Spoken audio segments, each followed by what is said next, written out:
Hello everyone, welcome to Studygram channel. तो हम practice set को देख रहे थे। कल हमने जो प्रैक्टिस सेट एक में जो है कुल 25 या 26 प्रश्नों को जो है सॉल्व किया था, और जिसमें हमने हिंदी साहित्य और व्याकरण के प्रश्नोत्तरी को देखा था। तो व्याकरण के भी प्रश्नों को भी इसमें रखा गया है और उसके जो है व्याख्यात्मक सहित उत्तरों को भी बताया जा रहा है। तो इसमें जो है प्रैक्टिस सेट में जो है कुल 25-26 कल किए थे, उसके आगे का आज जो है इस वीडियो में हम देखेंगे। तो ये प्रैक्टिस सेट 2 होगा। तो आइए जो है इसके प्रश्नों को हम देखते हैं। आज भी जो है हमने कुल 25 से 26 प्रश्नों को इसमें रखे हैं। तो सबसे पहला प्रश्न है मतलब 27 प्रश्न है। कल हमने 26 प्रश्नों को किया, तो आज हम यहाँ से 27वें प्रश्न देखेंगे कि प्रश्न पूछ रहा है कि संतन को कहाँ सीकरी सो काम। ये जो कथन है, ये जो पंक्ति है, ये कथन किसका है? पूछ रहा है कि ये कथन किसका है, कौन सा? संतन को कहाँ सीकरी सो काम, तो किसके द्वारा ये कहा गया? तो इसका जो राइट ऑप्शन है 27 का 27 का वह सी है, यानी कुंभन दास द्वारा यह बात कहा गया। यानी ये जो कथन है ये कुंभन दास जी ने कहा गया। ये कुंभन दास जी कौन है? तो ये जो कुंभन दास जी है वल्लभाचार्य जी के शिष्य जी हैं। कौन है कुंभन दास? तो ये वल्लभाचार्य के शिष्य हैं। प्रश्न पूछा जा सकता है कि कुंभन दास जी कौन है, किसके शिष्य हैं? तो वल्लभाचार्य के शिष्य यानी इनके गुरु हैं वल्लभाचार्य। और इनका जो समय है कुंभन दास जी का, वह 1468 से 1583 तक ईस्वी माना जाता है। तो इस तरह से इन्होंने जो है संतन को कहाँ सीकरी सो काम, यह जो उक्ति है कथन कुंभन दास जी द्वारा लिया गया। आगे देखते हैं 28 प्रश्न के निम्नलिखित में कौन सा कवि जो दूसरा सप्तक से सम्मिलित नहीं हुआ था? तो जो सप्तक यानी तार सप्तक के बारे में बात हो रहा है। तो जो तार सप्तक, दूसरा सप्तक, फिर तीसरा सप्तक, चौथा सप्तक, इस तरह से कुल 4 सप्तक का इसमें जो है प्रकाशन किया गया था। तो जो तार सप्तक है उसको हम पहला सप्तक तो बोल नहीं सकते। तो जो तार सप्तक है उसका जो प्रकाशन यानी उसका जो प्रकाशन कब किया गया था तार सप्तक का? तो 1943 ईस्वी में जो है तार सप्तक आया था। और किसके द्वारा? तो अज्ञेय जी द्वारा जो है तार सप्तक का जो है संपादन किया गया। तार सप्तक का जो संपादन किसके द्वारा किया गया? तो अज्ञेय जी द्वारा, जो प्रयोगवाद के प्रवर्तक के रूप में भी माने जाते हैं। कौन? अज्ञेय जी। इनका पूरा नाम है सच्चिदानंद हीरानंद वात्स्यायन अज्ञेय।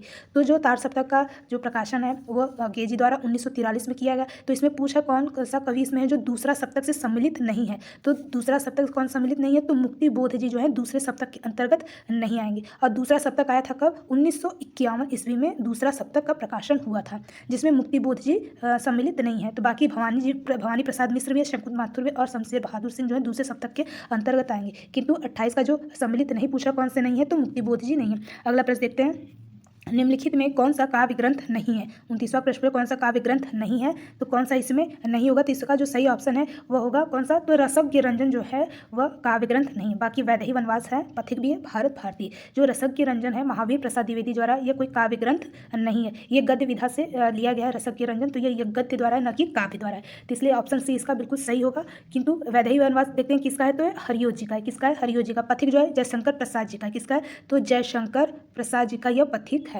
और जो भारत भारती किसका है? तो मैथिली शरण गुप्त जी का, जो राष्ट्रकवि के रूप में जाने जाते हैं। तो इस चीज़ को जानते रहिएगा। तो इसमें काव्य ग्रंथ पूछा नहीं है, नहीं पर भी ध्यान देना है। तो रसज्ञ रंजन नहीं है, ऑप्शन सी बिल्कुल सही होगा। अगला प्रश्न देखते हैं, सुजमा आगतम कौन सी संधि होगी? संधि पूछ रहा है, कौन सा संधि होगा? तो इसका जो राइट ऑप्शन सीधे हम देखते हैं तो कौन सा हो जाएगा? तो यण संधि होगा। 30 का जो सही ऑप्शन है डी वाला, यानी कि यण संधि होगा। सुजमा आगतम, सु का क्या हो जाएगा? सु का उ हो जाएगा, उ निकल रहा है, अंतिम में आगतम में आ निकल रहा है।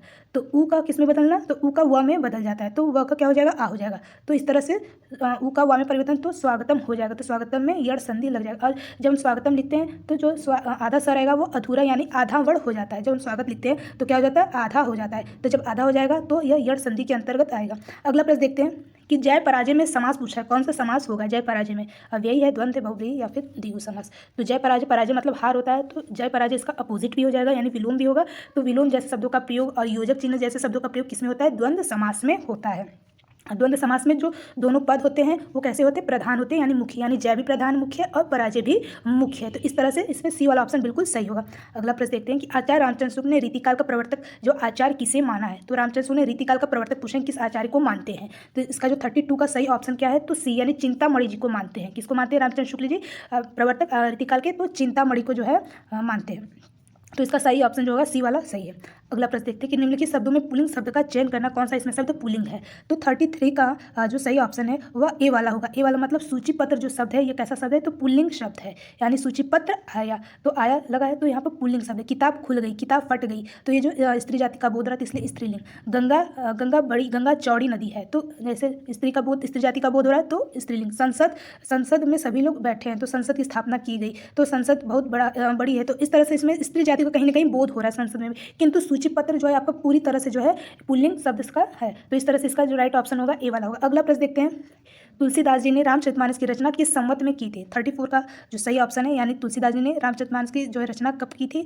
तो इसका जो सही ऑप्शन है 34 का वो ए है। ए मतलब 1631 ईस्वी में जो है तुलसीदास जी ने रामचरितमानस की जो है स्थापना की थी। और जो रामचरितमानस है यह जो है 7 कांडों में भी विभाजित है। कितने कांड में विभाजित? तो ये जो रामचरितमानस है ये 7 कांडों में विभाजित है।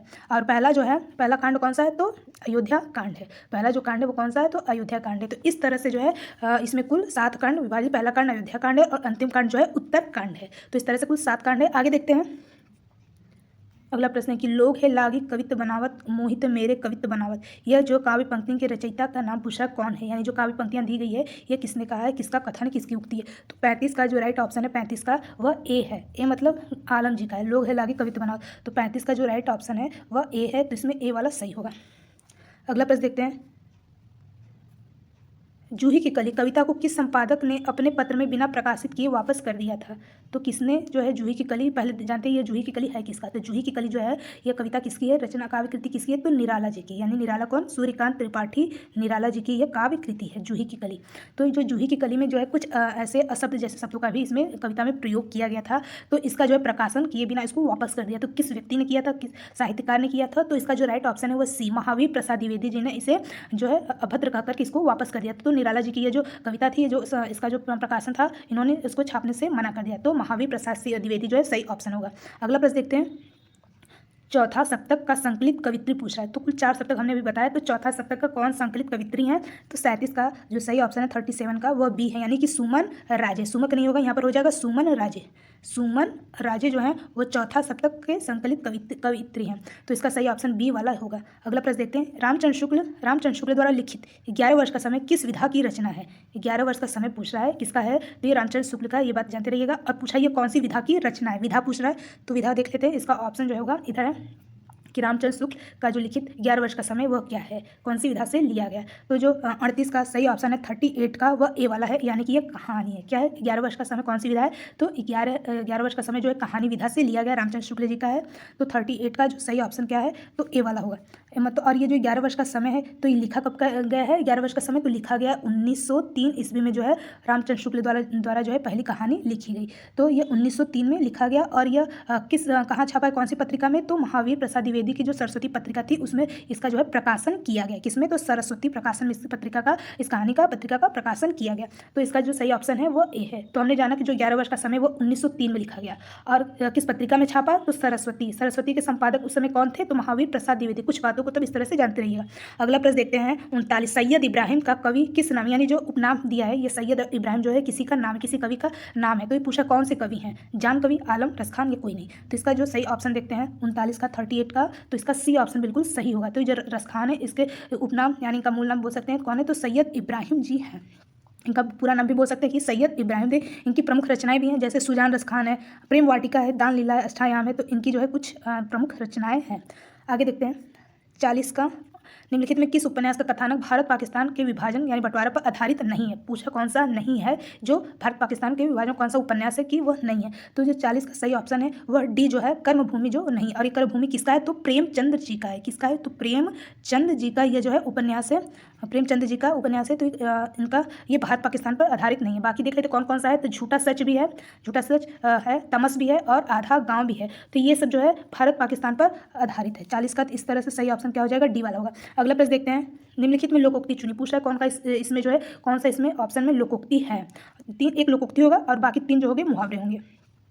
तो 41 का जो सही ऑप्शन है वह सी वाला है। सी वाला मतलब कहाँ राजा भोज कहाँ गंगुतेली, यह क्या एक लोकोक्ति है। तो कहाँ राजा भोज कहाँ गंगुतेली यह लोकोक्ति है। तो इसका सही ऑप्शन सी वाला होगा। आगे जो इसमें और बाकी जो 3 ऑप्शन है वो क्या है? शेष क्या है? मुहावरे। और जो मुहावरा होता है वो अंत में जो लगा रहता है न आता है। जो अंत में जो मुहावरा का पहचानने को देखते तो उसके अंत में जो है न शब्द लगा रहता है। जैसे अंक भरना, इसमें न लगा है यानी ना लगा है। आस्तीन का सांप, तो इसमें भी जो सांप में भी क्या है? एक ही शब्द दिया गया, न तो इसमें प्रयोग नहीं हो रहा है, लेकिन जो है शब्द ऐसे ही लग रहा है। तूती बोलना, तो ये भी क्या होता है, अधिकतर जो है मुहावरा में जो शब्द देखिए वो अंत में न लगा रहता है। तो इस तरह से हम मुहावरा को भी पहचान सकते हैं। कैसे? तो न के द्वारा जो है न जो है न की वर्णों के द्वारा, अक्षरों के द्वारा इसको पहचाना जा सकता है। किंतु लोकोक्ति जो है वो कौन सा है, तो कहाँ राजा भोज कहाँ गंगू तेली, इसका सही ऑप्शन सी वाला होगा। अगला प्रश्न देखते हैं, अंधे की लकड़ी से पूछा क्या तात्पर्य, इसका क्या आशय है? अंधे की लकड़ी होना, तो अंधे की लकड़ी होना, तो ये होना न लग रहा है, अंधे की लकड़ी होना, तो ये भी क्या है, तो ये मुहावरा है। पूछा इसका क्या मतलब होता है। 42 का जो सही ऑप्शन है 42 का वह डी वाला है। डी वाला मतलब एक ही सहारा। अंधे की लकड़ी का मतलब होता है कि एक ही सहारा, जैसे कि अंधे की लकड़ी का जैसे कि वह हमारे अंधे का लकड़ी मतलब एक ही एकमात्र सहारा भी बोल सकते हैं। तो यहाँ पर सही ऑप्शन डी वाला होगा। अगला प्रश्न देखते हैं कि यशपाल की आत्मकथा क्या है। पूछा कि यशपाल जी की आत्मकथा कौन सी है, तो इसका जो सही ऑप्शन है वह बी वाला है। यशपाल जी की आत्मकथा कौन सी है, तो सिंहावलोकन बी वाला जो है इसका सही ऑप्शन है। 43 का सही ऑप्शन क्या है, बी वाला है। ये सिंहावलोकन क्या है, तो एक आत्मकथा विधा से लिया गया है। तो जो यशपाल जी हैं वो एक प्रसिद्ध कहानीकार के रूप में जाने जाते हैं। ये जानते रहिएगा कि यशपाल जी कौन है, तो एक प्रसिद्ध कथाकार बोल सकते हैं या कहानीकार के रूप में जाने जाते हैं। और इनकी आत्मकथा कैसी है, तो सिंहावलोकन है, जो कि 3 खंडों में प्रकाशित हुई थी। सिंहावलोकन कितने खंडों में प्रकाशित हुई थी, तो 3 खंडों में जो है सिंहावलोकन का प्रकाशन किया गया था। 3 जो खंड क्रमशः जैसे बोल सकते हैं 1951, 1952 में और 1955 में। तो ये 3 खंडों में प्रकाशन किया गया। पहली बार प्रकाशन कब हुआ, तो 1951 में, फिर 1952 में और 1955 में जो है इसका प्रकाशन हुआ था। तो आगे देखते हैं, 43 हो गया। 44 देखते हैं, निम्नलिखित में सही वाक्य चुनिए। सही वाक्य चुनना है, कौन सा इसमें सही वाक्य शुद्ध तरीके से लिखा गया। तो इसका जो सही ऑप्शन है 44 का वह सी है। सी वाला जो है इसमें सही वाक्य, रुकिए एक सेकेंड, यशपाल इसमें कौन सा था, जो सी वाला इसमें सही है। श्री कृष्ण के अनेक नाम हैं, ठीक है, यही इसमें क्या है, वाक्य शुद्ध तरीके से दिया गया। बाकी श्री कृष्ण के अनेकों का कोई मतलब नहीं होता, तो ये गलत है। आपका पत्र सर धन्यवाद, आपका पत्र धन्यवाद या धन्यवाद एक ही बात होता है, तो ये भी इसमें गलत हो जाएगा। बंदूक एक बहुत ही उपयोगी शस्त्र है, तो बंदूक जो है ये शस्त्र नहीं क्या होता, अस्त्र होता है। बंदूक क्या है, एक अस्त्र के रूप में जाना जाता है। बंदूक एक अस्त्र के रूप में जाना जाता है, तो शस्त्र लगने के कारण यह गलत हो गया। तो इस तरह से इसका सी ऑप्शन बिल्कुल सही होगा। अब अगला प्रश्न देखते हैं, निम्नलिखित में सही शब्द छांटने के लिए बोल रहा है, कौन सा इसमें सही शब्द है, यानी सही तरीके से शुद्ध वर्तनी के रूप में लिखा गया है। तो 45 का जो सही ऑप्शन है वो कौन सा है, वह बी वाला होगा। बी वाला मतलब कवित्री जो है इसमें सही लिखा गया। कवित्री जो सही लिखा है, कब या पे जो है छोटी की मात्रा, त्र पे जो है बड़ी की मात्रा लगेगा। इसमें ए वाला भी गलत है, सी वाला भी गलत है और कवित्री भी ये भी गलत है। तो इसमें बी वाला जो है शुद्ध वर्तनी के रूप में लिखा गया। अगला प्रश्न देखते हैं कि रीतिकाल की विशेषताओं के संदर्भ में निम्नलिखित में एक विशेषता गलत है, उस विशेषता को बताना है, चयन करना है, कौन सा इसमें विशेषता सही है। तो 46 का जो सही ऑप्शन है वो सी वाला बिल्कुल सही है, यानी वह विशेषता कैसी है, बिल्कुल सही है। मतलब क्या बोला है कि रीतिकाल के प्रकृति का आलम्बन के रूप में वर्णन हुआ है। जो रीतिकाल समय था उसका जो प्रकृति है वो आलम्बन के रूप में जाना गया। तो इसमें यह बात बिल्कुल रीतिकाल के संदर्भ में बिल्कुल सही है। रीतिकाल में अलंकरण की प्रधानता, तो केवल अलंकरण की प्रधानता नहीं, यहाँ पे बहुत सारे रीतिकाल में बहुत से चीज़ों की जो है प्रधानता बताई है। रीतिकाल में प्रमुख भाषा ब्रज भाषा है, तो ये कहना गलत है कि केवल जो भाषा है रीतिकाल में वो ब्रज भाषा है। तो ब्रज भाषा के अलावा भी जैसे अवधि भी है और भी अन्य भाषाओं का भी प्रयोग किया गया, तो इसलिए यह भी गलत होगा। डी में बोला कि रीतिकाल में लक्षण ग्रंथ नहीं, लक्षण ग्रंथ के अलावा भी बहुत सारे ग्रंथ जो है लिखे गए। रीतिकाल में जैसे बहुत सारे कवि आए, तो उसके अलावा भी लक्षण ग्रंथों के अलावा भी जैसे मुक्त ग्रंथ में भी लिखा गया। तो इस तरह से मुक्त ग्रंथ में और जो है कि बधे हुए परिपाटी के अनुसार भी लोग लिखते थे, तो केवल लक्षण ग्रंथों की प्रमुखता नहीं है, तो यह बात भी कहना औचित सही नहीं। तो ए भी गलत हो जाएगा, बी भी गलत, किंतु सी वाला बिल्कुल बात सही है कि प्रकृति का जो आलम्बन के रूप में प्रयोग किया गया। तो इसमें 46 का जो सही ऑप्शन है वो सी वाला होगा। आगे देखते हैं कि श्री हर्ष द्वारा रचित नैषधीय चरितम किस रीति की प्रधानता है। पूछा नैषधीय चरितम, ये संस्कृत साहित्यकार से पूछा गया। तो श्री हर्ष जो है संस्कृत साहित्यकार के अंतर्गत आते हैं। तो पूछा जो नैषधीय चरित्र है वह किस रीति की प्रधानता है, रीति के बारे में विशेष उसकी शैली पूछा, कौन सी इसमें प्रधानता है। तो 47 का जो सही ऑप्शन है वह बी वाला, यानी वैदर्भी रीति की इसमें प्रधानता है। किसमें, नैषधीय चरितम जो कि श्री हर्ष द्वारा लिखा गया है, तो ये किसकी प्रधानता है, तो वैदर्भी रीति की। और श्री हर्ष को हम कहते हैं कंठ, श्रीकंठ भी इनको जो उपनाम दिया गया। आगे देखते हैं कि बृहत्त्रयी में कौन सा महाकाव्य नहीं आता है। पूछा कि जो बृहत्त्रयी है उसमें कौन सा महाकाव्य नहीं आते। तो 3 महाकाव्य आएंगे, एक महाकाव्य नहीं आएगा। तो कौन से वह महाकाव्य नहीं है, और 3 महाकाव्यों के नाम याद रखिएगा कि बृहत्त्रयी के अंदर कौन कौन से वह 3 महाकाव्य आते हैं। तो 48 का जो सही ऑप्शन है वह डी वाला होगा, यानी जो रघुवंश है वह इस बृहत्त्रयी के अंतर्गत महाकाव्य में नहीं आएंगे। तो रघुवंश किसका है, तो रघुवंश एक खंड काव्य है जो कि कालिदास जी द्वारा लिखा गया। किसके द्वारा, रघुवंश किसके द्वारा लिखा गया, तो कालिदास जी द्वारा यह रघुवंश कृति लिखा गया। और बाकी जो किराता जूर्नियम है ये किसके द्वारा लिखा गया है, तो किराता जूर्नियम जो कि भारवी द्वारा लिखा गया। किसके द्वारा लिखा गया, तो ये किराता जूर्नियम किसका है, तो भारवी जी का है। भारवी जी का यह मतलब ग्रंथ है। आगे जो है किराता जूनियम हो गया 48 का। आगे जो है इसमें जो शिशुपाल वध है, शिशुपाल वध किसका है? तो शिशुपाल वध जो है ये माघ कवि द्वारा लिखा गया। किसका है यह? तो माघ कवि द्वारा यह शिशुपाल लिखा गया। आगे जो है कि नैषधि चरित्र भी बताया गया, श्रीहर्ष द्वारा यह लिखा गया। तो ये 3 महाकाव्य जो अलग अलग जो है ग्रंथकारों द्वारा लिखा गया है, तो ये महाकाव्य के अंतर्गत आएंगे, किंतु रघुवंश एक खंड काव्य जो कि कालिदास जी का है, तो इसमें यही नहीं है। तो इसका इसलिए राइट ऑप्शन डी वाला बिल्कुल सही होगा। अगला प्रश्न देखते हैं। 48 हो गया। 49 प्रश्न है, पूछ रहा है किशोरी लाल गोस्वामी प्रीत यानी की रचना इंदुमती है, यानी किशोरी लाल गोस्वामी का इंदुमती किसका है? किशोरी लाल गोस्वामी का। ये कहानी विधा से लिया गया। क्या? तो इंदुमती जो है ये कहानी विधा से लिया गया और किशोरी लाल गोस्वामी की बात को जानते रहिए। पूछा कि सर्वप्रथम कब और कहाँ प्रकाशित हुआ था, यानी इसके बारे में पूछा कि इसका प्रकाशन कब और कहाँ पर हुआ था। तो 49 का जो सही ऑप्शन है वह ए वाला बिल्कुल सही होगा, यानी इसका प्रकाशन 1900 में और सरस्वती में। और सरस्वती पत्रिका के प्रमुख संपादक के रूप में कौन जाने गए? तो महावीर प्रसाद द्विवेदी जी जाने गए थे, इसलिए इसका राइट ऑप्शन पहला वाला ही सही होगा। अगला प्रश्न देखते हैं। भारवी द्वारा रचित किराता जूनियम का प्रधान रस पूछा कौन है? तो किराता जूनियम किसका है? तो भारवी जी का है। किसका है? भारवी जी का है। तो पूछा है कौन सा इसमें प्रधान रस है? तो 50 का जो सही ऑप्शन है वो कौन सा है? ए है। ए मतलब वीर रस है इसमें। तो इस जो किराता जूनियम में इसका प्रमुख रस प्रधान रस कौन सा है? वीर रस है। और इसमें प्रश्न पूछा गया था कि इस ग्रंथ में, यानी ये जो ग्रंथ है इसके आरंभ में और समापन में किसका प्रयोग किया गया? तो आरंभ में शुरुआत में जो है श्री शब्दों का प्रयोग किया गया। ये प्रश्न जो है आपकी टीजीटी 2021 PYQ जो है पुराने प्रश्न पत्र में पूछा गया था कि जो श्री शब्द है इसका प्रयोग कब किया गया? तो श्री शब्द का जो प्रयोग आरंभ में शुरुआत में किया गया था, और जो अंतिम में है जो है लक्ष्मी शब्द का प्रयोग हुआ था। अंतिम में जो है लक्ष्मी शब्द का प्रयोग हुआ था। तो इस तरह से ये प्रश्न पूछा गया था। तो अगला प्रश्न देखते हैं कि कोलकाता में स्थापित फोर्ट विलियम कॉलेज के संस्थापक पूछा कौन थे? कौन थे इसमें? तो 51 का जो सही ऑप्शन है वह ए होगा। ए मतलब जॉन गिलक्राइस्ट होगा। मतलब जॉन गिलक्राइस्ट जो है वो कोलकाता में स्थापित जो है फोर्ट विलियम कॉलेज के संस्थापक के रूप में जाने गए। तो सर्वप्रथम जो इसके संस्थापक कौन है? तो जॉन गिलक्राइस्ट है। और ये जो फोर्ट विलियम कॉलेज इसकी स्थापना कब हुई? तो 1800 ईस्वी में हुई। फोर्ट विलियम कॉलेज स्थापना कब हुई? तो 1800 ईस्वी में ये फोर्ट विलियम कॉलेज की स्थापना हुई। और इसको और इसमें जो है हिंदी शिक्षण के लिए जो है दो भाषा पंडित के रूप में जाने गए। कौन कौन से थे वो? तो 2 भाषा पंडितों के रूप में तो एक सदल मिश्र थे और एक लल्लू लाल है, जिनका प्रेम सागर है जो रचना है। तो लल्लू लाल और सदल मिश्र इनके जो है प्रमुख हिंदी शिक्षण के रूप में वो जो है फोर्ट विलियम कॉलेज के अंतर्गत उन्होंने कार्य किया।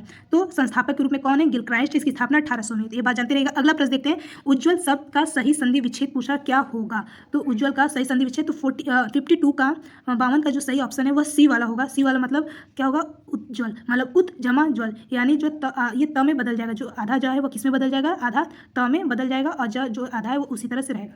तो यह कौन सी संधि हो जाएगी? तो यह व्यंजन संधि के अंतर्गत आ जाएगी। अगला प्रश्न देखते हैं। पूछ रहा है सूची 1 का सूची 2 से हमको मिलान करना है, तो मैच द कॉलम करना है। तो इसका जो सही ऑप्शन होगा वो कौन सा होगा?